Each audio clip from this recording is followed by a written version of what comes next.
Sky running competition के channel में फिर से आप सभी लोगों का स्वागत है। हमने पिछली बार जो है प्रेजेंट परफेक्ट कंटीन्यूअस टेंस का पिछली बार हमने अफर्मेटिव और नेगेटिव सेंटेंस के वाक्यों को बताया था। इस बार इसका इंट्रोगेटिव सेंटेंस है। इंट्रोगेटिव सेंटेंस को समझने के लिए आइए हम इस पर चर्चा करते हैं। देखिए, आपका इंट्रोगेटिव सेंटेंस मतलब होता है प्रश्नवाचक वाक्य। प्रश्नवाचक वाक्य मतलब है यह वाक्य दो तरह का होता है। एक होता है यस और नो टाइप के सेंटेंस होता है, दूसरा होता है WH टाइप के सेंटेंस। हमने पिछली बार भी बताया था यस और नो टाइप के सेंटेंस ऐसे वाक्य होते हैं जो अंग्रेजी के हेल्पिंग वर्ब से प्रारंभ होते हैं, और WH टाइप के वाक्य ऐसे होते हैं जो व्हेन, व्हाई, वेयर इत्यादि शब्दों से प्रारंभ होते हैं। तो सबसे पहले हम जानते हैं यस और नो टाइप के सेंटेंस। इसके दो रूल हैं। सिंगुलर सब्जेक्ट के साथ अलग रूल का प्रयोग किया जाता है और प्लूरल सब्जेक्ट के साथ अलग रूल का प्रयोग किया जाता है। तो पहला रूल हमारा है हैज, इसके बाद जो है subject plus been plus main verb का first form plus ING। Next इसके बाद ऑब्जेक्ट, फिर सेंस या फॉर, फिर टाइम प्लस क्वेश्चन मार्क। ये लिखा है फॉर सिंगुलर सब्जेक्ट, यह केवल एक वचनकर्ता के साथ ही प्रयोग किया जाता है। दूसरा आपका have plus subject plus been, इसके बाद मेन वर्ब का first form plus ING plus object plus since या for plus time plus question mark. यह है फॉर प्लूरल सब्जेक्ट। ये केवल जो है बहुवचनकर्ता के साथ ही प्रयोग किया जाता है। तो आइए हम इस रूल को जो है इस ट्रांसलेशन के माध्यम से कॉन्सेप्ट को क्लियर करते हैं कि कैसे यह रूल अप्लाई होता है। अगर हमको हिंदी से इंग्लिश में ट्रांसलेशन करना है, हिंदी वाक्यों का इंग्लिश में बनाना है, तो हम कैसे बनाएंगे इस चीज को इस टॉपिक में सीखेंगे। देखिए, पहला वाक्य हमने लिखा है क्या मोहन 2 घंटे से व्यायाम कर रहा है। क्या से शुरू है, मतलब व्यायाम कर रहा है तो भी, नहीं व्यायाम कर रहा तो भी। इसका आंसर सिर्फ यस या नो में दिया जाता है। लेकिन हमें इसको इंग्लिश में कैसे बोलना है इस चीज को जानेंगे। तो क्या मोहन 2 घंटे से व्यायाम कर रहा है, अगर इसका हम इंग्लिश ट्रांसलेशन करेंगे तो लिखेंगे हैज। मोहन आपका क्या है, मोहन सिंगुलर सब्जेक्ट है। सिंगुलर सब्जेक्ट के साथ हमेशा हैज का ही प्रयोग किया जाता है। तो हैज, फिर है सब्जेक्ट, यहाँ प्लस दिया गया सब्जेक्ट, तो सब्जेक्ट इसमें मोहन है तो हमने मोहन की इंग्लिश लिख दिया हैज मोहन बीन।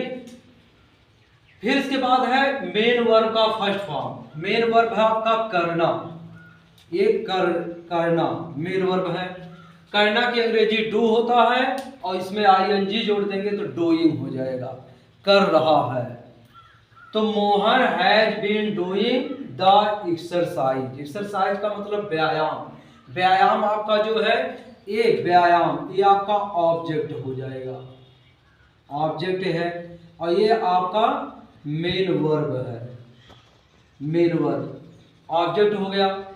फिर फॉर 2 आवर्स, यहाँ पर टाइम देखिए 2 घंटे है, 2 घंटा टाइम अनिश्चित है, इसलिए यहाँ पर फॉर का, अनिश्चित समय के लिए फॉर का प्रयोग किया जाता है और निश्चित समय के लिए सिंस का प्रयोग किया जाता है, इसलिए फॉर 2 आवर्स, ये फॉर 2 आवर्स।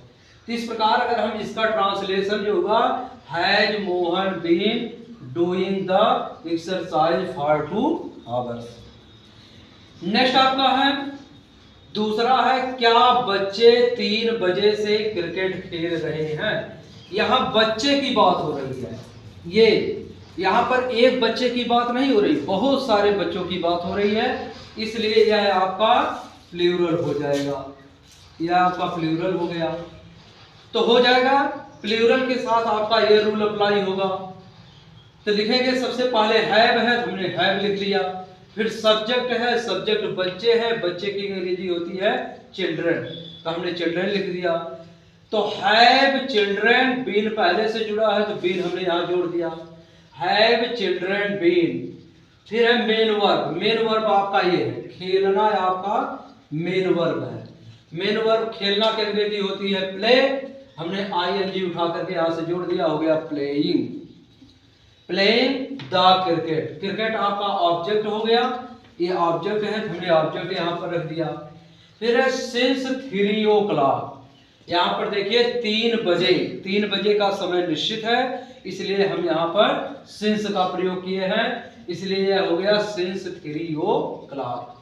तो इस प्रकार क्या बच्चे 3 बजे से क्रिकेट खेल रहे हैं, इसका इंग्लिश ट्रांसलेशन हो जाएगा have children been playing the cricket since 3 o'clock। तो आपका ये यस और नो टाइप का हो गया। दूसरा इसका पार्ट जो है वो WH टाइप सेंटेंस है। WH टाइप का सेंटेंस हमने पहले ही बताया था। WH टाइप का सेंटेंस वो सेंटेंस होता है जो व्हेन, व्हाई, वेयर इत्यादि से प्रारंभ होता है। इसमें 2 रूल है आपका, एक है WH plus had plus subject plus been, इसके बाद मेन वर्ब का first form plus ING plus object, फिर सिंस या for plus time plus question mark. लिखा है फॉर सिंगुलर, यह केवल सिंगुलर कर्ता के साथ ही प्रयोग किया जाता है, सब्जेक्ट एक वचन कर्ता के साथ। दूसरा है WH टाइप, WH प्लस है plus subject plus been plus main verb का first form plus ING plus object plus since या for plus time plus question mark. यह है फॉर प्लूरल सब्जेक्ट। यह केवल बहुवचन कर्ता के साथ प्रयोग किया जाता है। अब आइए इन दोनों रूल को जो है ट्रांसलेशन के माध्यम से अप्लाई करके समझते हैं कि ये किस प्रकार ट्रांसलेशन में अप्लाई होता है ये रूल। तो हमने पहला जो ट्रांसलेशन दिया है, वह सुबह से बगीचे में कहां टहल रही है। वह सब्जेक्ट है, यह सब्जेक्ट हो गया, यह सब्जेक्ट हो गया। तो सब्जेक्ट वह की अंग्रेजी टहल रही है, तो मतलब फीमेल वर्ग है, जिसकी अंग्रेजी होता है सी। तो हम इस रूल के अकॉर्डिंग जो है सबसे पहले WH शब्द लिखेंगे। WH शब्द आपका हो गया कहां, ये WH वर्ड हो गया, ये WH वर्ड हो गया कहां। कहां की अंग्रेजी होती है वेयर, तो हमने वेयर की अंग्रेजी लिख दिया। फिर इसके बाद हैज को हमने जोड़ दिया। सब्जेक्ट जो है इसके बाद सब्जेक्ट आता है, तो सब्जेक्ट आपका यहाँ वह है, वह की अंग्रेजी सी होता है फीमेल वर्ग में, और मेल वर्ग में वह की अंग्रेजी ही होता है। तो वेयर हैज सी बीन, तो यहां तक आपका कॉन्सेप्ट क्लियर हो गया। फिर मेन वर्ब का फर्स्ट फॉर्म, मेन वर्ब आपका ये है, टहलना आपका ये मेन वर्ब है। मेन वर्ब का फर्स्ट फॉर्म है, तो वॉक माने टहलना होता है, आईएनजी जोड़ देंगे वॉकिंग इन द गार्डन माने बगीचे में, ये आपका ऑब्जेक्ट हो गया। सिंस मॉर्निंग, यहाँ समय जो है निश्चित है, इसलिए यहाँ सिंस का प्रयोग किया गया, तो हो गया सिंस मॉर्निंग। तो इस प्रकार इसका ट्रांसलेशन हो गया वह सुबह से बगीचे में कहां टहल रही है। इसका इंग्लिश ट्रांसलेशन होगा where has she been walking in the garden since morning. ये सिंगुलर सब्जेक्ट का हो गया। अब दूसरा है प्लूरल सब्जेक्ट, जैसे मैं 3 सप्ताह से बनारस क्यों जा रहा हूं। यहां 3 सप्ताह, ये 3 सप्ताह समय जो है अनिश्चित है, अनिश्चित समय है। अनिश्चित समय के लिए हमें जो है फॉर का प्रयोग किया जाता है, फॉर का प्रयोग अनिश्चित समय। सब्जेक्ट आपका आई है, आई सब्जेक्ट हो गया, तो हम ये रूल अप्लाई करेंगे प्लूरल वाला। तो सबसे पहले WH वर्ड ढूंढेंगे। WH वर्ड क्या है आपका क्यों, WH वर्ड हो गया, ये क्यों हो गया। क्यों की अंग्रेजी होती है व्हाई, तो हमने सबसे पहले व्हाई लिख दिया। फिर दूसरे इसके बाद जो है हैव होता है, तो हैव हमने लिख दिया। और सब्जेक्ट आपका क्या हो गया, ये आपका सब्जेक्ट आई, ठीक है ना। मैं की अंग्रेजी होता है आई, ये आपका सब्जेक्ट हो गया आई, सब्जेक्ट। तो ये हो गया। तो फिर हमने सब्जेक्ट जोड़ दिया, बीन पहले से है रूल में, तो बीन हमने लिख दिया। अब मेन वर्ब का फर्स्ट फॉर्म, मेन वर्ब है आपका ये जाना, ये मेन वर्ब है, जा रहा है। तो जाना के अंग्रेजी गो होता है, आईएनजी रूल के अकॉर्डिंग हमने जोड़ दिया, आईएनजी हो गया गोइंग टू वाराणसी। वाराणसी आपका जो है बनारस, ये ऑब्जेक्ट हो गया बनारस। बनारस जो है ऑब्जेक्ट हो गया, तो रूल के अकॉर्डिंग हमने जो है ऑब्जेक्ट को यहां जोड़ दिया। फॉर 3 वीक मतलब समय अनिश्चित है, इसलिए हमने जो है फॉर का प्रयोग किया। तो इस प्रकार मैं 3 सप्ताह से बनारस क्यों जा रहा हूं, इसका अंग्रेजी ट्रांसलेशन हो जाएगा why have I been going to Varanasi for 3 week. तो ये दो एग्जाम्पल के माध्यम से आपका जो है WH टाइप का वाक्य जो है क्लियर हुआ। इसी तरह और भी सारी वीडियो अगले टेंस की भी मिलती रहेगी, आगे चल करके डायरेक्ट इनडायरेक्ट की भी वीडियो मिलती रहेगी।